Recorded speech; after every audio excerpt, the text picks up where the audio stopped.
আমাদের exam demand অনুসারে তুমি যদি লং পেইড কোর্স কেনো, বিশেষ করে ম্যাথের, তাহলে তোমরা সিলেকশন তো পাবেই না, তার সাথে তোমাদের যে একটা ভ্রান্তি জন্মাবে, ঠিক আছে, মনের মধ্যে যে আমি সব কিছু পারি। ধরো তুমি অন অ্যান অ্যাভারেজ একটা কোনো ভিডিও কোর্স নিয়েছো যেখানে তাদের প্রত্যেক একটা ক্লাস থাকে 2 ঘন্টা। এবার সপ্তাহে তুমি ম্যাক্সিমাম 4 দিনই করতে পারবে, কারণ 2 দিন তোমাকে রিভিশন দরকার। তো 4 দিনে 2 ঘন্টা করছে, সেই 2 ঘন্টাটাকে তুমি ক্লাস করে রিপিট করে নোট বানাতে সমস্ত কিছু করতে 5 ঘন্টা লাগবে যারা বিগিনার হও। তো 5 ঘন্টা তো তুমি ডেলি তুমি ম্যাথের জন্য তুমি প্রথম দিকে দিচ্ছ, একটা ভিডিও 2 ঘন্টার, আমি বলেছি 350 ঘন্টার একটা কোর্স। সেখানে তুমি যদি 2 দিয়ে ভাগ করি কত হয়?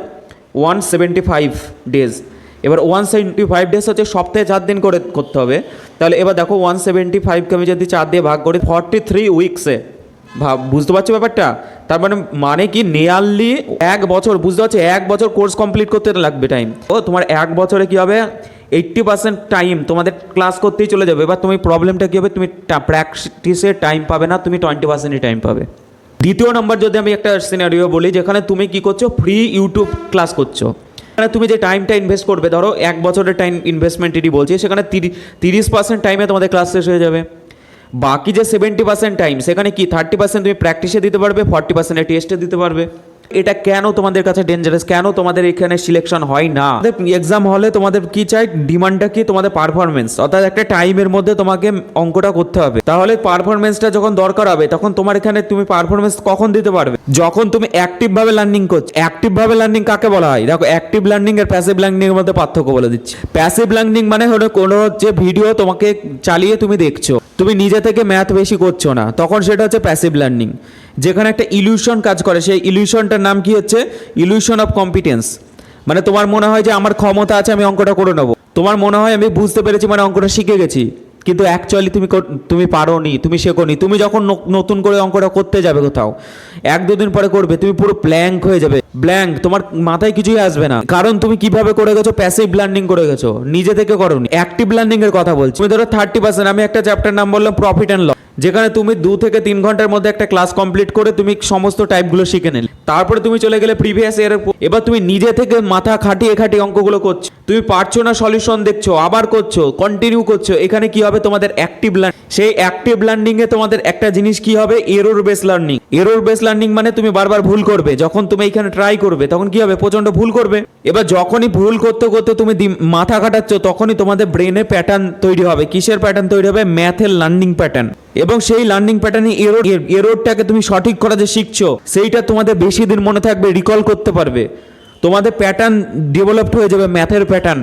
আর একটা অ্যাক্টিভ লার্নিং কি? তোমাদের হচ্ছে 40%, যেটা আমি বললাম টেস্ট। তুমি ধরো প্র্যাকটিস করলে, তারপরে তোমাকে সেকশনাল টেস্ট দিতে হবে। এবার এই সেকশনাল টেস্ট দিলে তোমাদের কি হবে?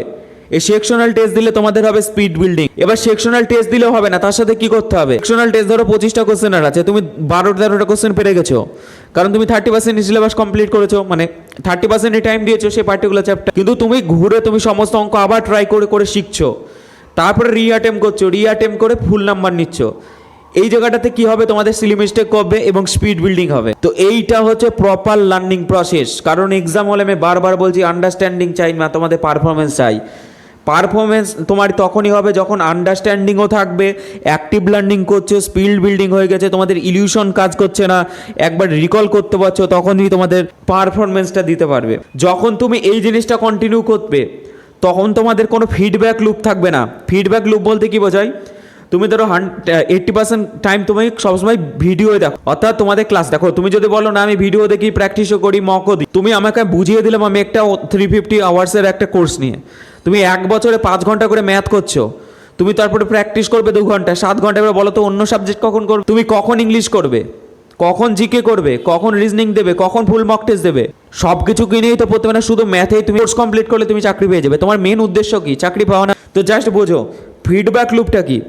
তো ফিডব্যাক লুপ মানে হচ্ছে, ধরো তুমি কোনো সময় এই যে পেইড কোর্সে তুমি ভর্তি হয়ে গেছো, তুমি কমপ্লিট করতে যাচ্ছ, এখানে তোমাদের কোনো ফিডব্যাক লুপ নেই। মানে তুমি প্রথমে লার্নিং করছো, নেক্সট ডেও লার্নিং হয়ে যাচ্ছে। কিন্তু এখানে তোমার কি হবে? তুমি কোর্স কমপ্লিট, মানে 30% টাইম ইনভেস্ট করে তুমি একটা চ্যাপ্টার কমপ্লিট করে নিলে, তারপরে তুমি প্র্যাকটিস করতে যাচ্ছ, প্র্যাকটিস করতে গিয়ে তোমাদের ফিডব্যাক পাবে নিজে থেকে যে হ্যাঁ আমার এই জায়গাটা ইস্যু হচ্ছে, তখন তুমি কি করবে, অ্যাক্টিভভাবে লার্নিং করবে, মানে নিজে থেকে প্রচুর ট্রাই করবে, এরর হবে, ভুল হবে, সেই ভুলটার মাধ্যমে তুমি নিজের ফিডব্যাক পাবে যে আমার কোন জায়গায় ভুল, কোন জায়গায় তুমি রিভার্স লার্নিং করে সেই জায়গাটা ঠিক করতে পারবে। পারবে কি পারবে না? তুমি ক্লাসে গিয়ে সেই পার্টিকুলার প্রবলেমটাকে ঠিক করতে পারবে। হ্যাঁ, নেক্সট তুমি টেস্ট যখন দেবে, টেস্টে কি হবে প্রবলেম, টেস্টে তোমাদের কি হবে, ভুল হবে প্রচুর, যেখানে স্পিড বিলিং সেখানেও তুমি ফিডব্যাক পাবে যে তোমার অ্যাকচুয়ালি প্রবলেম হচ্ছে কি তাড়াতাড়ি করতে পারছো না। তো তুমি সেইভাবে করবে, তারপর রিঅ্যাটেম্প করার আগে তুমি আবার সমস্ত কোশ্চেন শিখে নেবে, অ্যান্ড তোমার মাইন্ডে ফিডব্যাক আছে যে তুমি পরীক্ষার টাইমের মধ্যে করতে গিয়ে কোন প্রশ্নগুলো আটকাচ্ছিলে, তো সেই প্রশ্নগুলো তো তুমি কি করবে, টাইম দিতে পারবে, ইনভেস্ট করতে পারবে, অর্থাৎ তুমি সেইভাবেই প্র্যাকটিস করবে অ্যাক্টিভভাবে যাতে তোমার টাইমের মধ্যে হয়, দেন রিঅ্যাটেম্প করবে।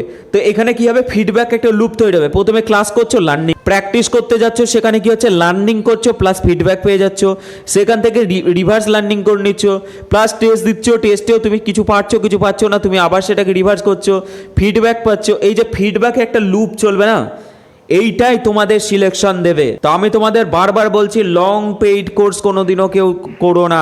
ম্যাক্সিমাম 180 to 200 আওয়ার্সের কোনো কোর্স থাকলেই সেই কোর্স নেবে। বাকি আমি সবসময় প্রেফার করি ফ্রি ইউটিউব ক্লাস এনাফ তোমাদের এসএসসির জন্য। তো তোমাদের এই কথাগুলো মাথায় রাখবে, যারা অলরেডি অনেক দিন ধরে প্রিপারেশন করছো তারা এই কথাটা বুঝতে পারবে যে পরীক্ষা হলে সব কোর্স কমপ্লিট করেও কেন পরীক্ষা হলে নাম্বার আসে না। এর রিজনটাই কি, টাইম ম্যানেজমেন্ট। তুমি এই কোর্স করতে গিয়ে টাইমই ম্যানেজ করতে পারবে না, এই কোর্সটায় তুমি এইভাবে করলে তুমি টাইম ম্যানেজ করতে পারবে। তো আশা করছি কথাটা বুঝতে পেরেছো। এই চ্যানেলে থাকো, আমি যত মিস্টেক করো সেই মিস্টেকগুলো ধরিয়ে দেবো। এর রিজনটা কি, আমি প্রচুর মিস্টেক করেছি, আর আমি যেটা রিয়ালাইজ করেছি সেই রিয়ালাইজেশনের ওপর ডিপেন্ড করে তোমাদের আমি কোনো মিস্টেক হতে দেবো না। তো এই চ্যানেলটা অবশ্যই সাবস্ক্রাইব করে রাখো।